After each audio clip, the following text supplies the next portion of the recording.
Boyanançı dünyada yürek düştay tapama.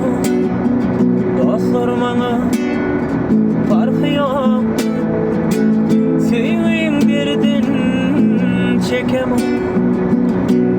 Boyanançı dünyada yürek düştay tapama.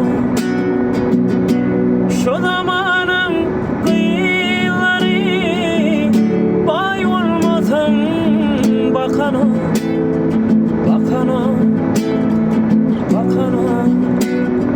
Baylığıdan, puludan sen sevimi gülleyen, gülleyen, gülleyen. Hakikati gülleyen. Toylarda aydım aydiyan güzel uyulan şanına. Yalvarıp bakyanlılar derman olsun canıma.